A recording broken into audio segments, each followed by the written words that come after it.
কেন্দ্রের সঙ্গে ভাষা নিয়ে বাগবিতণ্ডার মাঝেই বাজেটের লোগোতে টাকার প্রতীক বদল তামিলনাড়ু সরকারের। এম.কে. স্ট্যালিনের নেতৃত্বাধীন তামিলনাড়ু সরকারে সে রাজ্যের 2025-26 বাজেটে সরকারি রুপি প্রতীকের বদলে ব্যবহার করা হয়েছে তামিল অক্ষর রু। একই সঙ্গে এই রু এসেছে তামিল শব্দ রুবাই থেকে, যার তামিল ভাষার অর্থ টাকা। বৃহস্পতিবার বাজেটের লোগো প্রকাশ্যে আসতেই ফের তরজায় স্ট্যালিন সরকারের সঙ্গে কেন্দ্রের সংঘাত বলেই মনে করা হচ্ছে।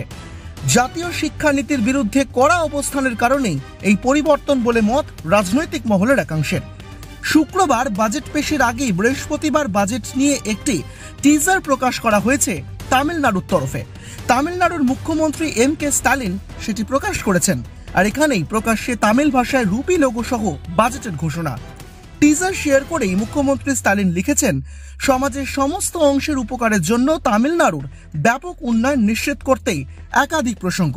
আর এইভাবেই, যদিও এই প্রসঙ্গে ডিএমকে নেতা সর্বানন্দ আন্নাদুরাই জানিয়েছেন, রুপির জন্য তামিল শব্দটি ব্যবহার করা হয়েছে, এটি কোনো প্রতিযোগিতা নয়, আর এতে কিছুই অবৈধও নয়। তামিল ভাষাকেই অগ্রাধিকার দেওয়া হচ্ছে, আর এই কারণেই সরকার এটি বেছে নিয়েছে।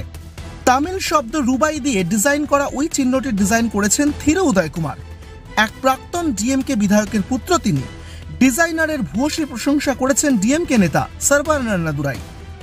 যদিও সরকারি কর্মকর্তাদের মতে লোগো পরিবর্তন শুধুমাত্র রাজ্য বাজেট পেপারেই হবে এবং মুদ্রায় নয়।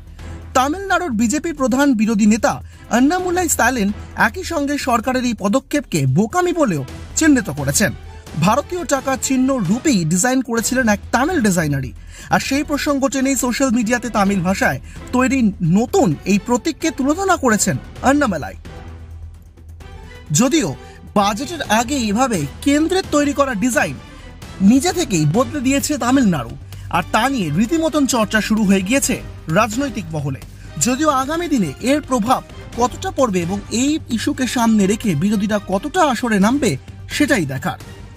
ব্যুরো রিপোর্ট, এক ঝলকে মিডিয়া।